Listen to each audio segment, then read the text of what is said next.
네, 비트코인이 신고점을 뚫었는데 이렇게 되면 다시 폭락이 찾아오는 비트코인 겨울이 오게 될 건지 그 얘기를 하겠습니다. 안녕하세요, 홍 작가입니다. 비트코인이 신고점을 뚫고 난 다음에 이제 가격이 폭락해서 한동안 침체기에 들어가는 걸 우리가 비트코인 겨울이라고들 부르는데요. 네, 비트코인이 11만 달러를 뚫고 신고점을 찍은 상황에서 지금까지 그래왔던 것처럼 비트코인이 폭락하는 겨울이 또다시 찾아올 수밖에 없다. 이렇게 보는 사람들도 있습니다. 미래를 예측할 수 없기 때문에 무슨 일이 어떻게 일어날지, 언제 일어날지 이걸 알 수는 없기 때문에 물론 그런 일이 일어날 수도 있을 겁니다. 그렇지만 현재 상황을 보면 저는 그럴 가능성이 매우 낮다. 이렇게 보는데요. 상장 기업 중에서 가장 많은 비트코인 58만 개가 넘는 비트코인을 비축한 비트코인 대표 기업 바로 스트래티지의 마이클 세일러, 이 사람도 그렇게 봅니다. 블룸버그 인터뷰에서 마이클 세일러가 딱 이렇게 얘기를 했는데요. 비트코인 겨울은 다시 오지 않을 것이다. 무슨 내용인지 그 얘기를 좀 해보도록 하겠습니다. 먼저 비트코인의 역사를요, 좀 잠깐 되짚어 보겠습니다. 아시다시피 비트코인은 2009년에 처음 등장을 했는데요. 그 이후로 상승하고 튀어오르는 봄, 그리고 하락하고 웅크리는 겨울이 번갈아서 나타나는 그런 패턴을 보여왔습니다. 2011년 이때는 비트코인 가격이 1달러에서 30달러까지 급등을 했다가 다시 또 2달러까지 폭락하는 이 겨울이 찾아왔었죠. 그리고 2013년 가격이 1200달러를 돌파를 했는데 그 뒤에 200달러까지 또 추락하는 또 겨울이 찾아왔습니다. 그리고는 좀 더 가까워졌죠. 2017년 말에는 2만 달러 근처까지 급등을 했다가 그 다음 해에 3,000달러대까지 또 하락을 했었고요. 그리고 다들 기억하실 수 있을 것 같은데 2021년 말 이때는 비트코인 가격이 69,000달러로 사상 최고치를 경신을 했었는데 2022년에 FTX 파산 사태가 나면서 15,000달러대까지 폭락을 했었습니다. 자, 이렇게 신고점, 급락, 침체 이런 사이클이 반복되는 패턴을 보였고요. 그러다 보니까 비트코인은 결국 다시 또 겨울을 맞게 되지 않겠느냐 이런 예상이 나오기도 하죠. 근데 블룸버그 인터뷰에서 마이클 세일러가 한 얘기를 보면요. 비트코인의 겨울이 다시 오지 않을 거라고 이렇게 얘기를 합니다. 내용을 보면서 저는 공감을 하는데요. 세일러는 뭐라고 얘기를 하냐면 이렇게 얘기를 합니다.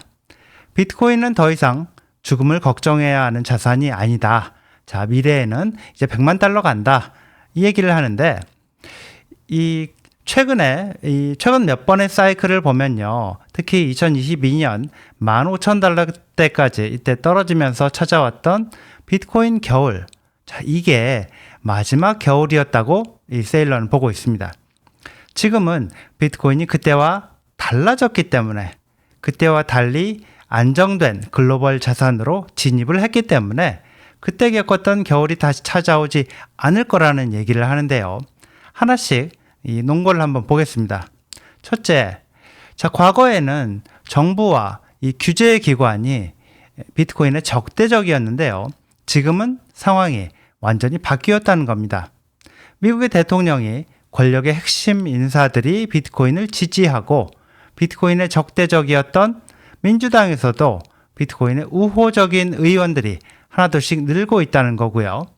또 증권거래위원회와 또 다른 이 규제기관들도 지금 트럼프 정부에서 비트코인에 우호적이죠.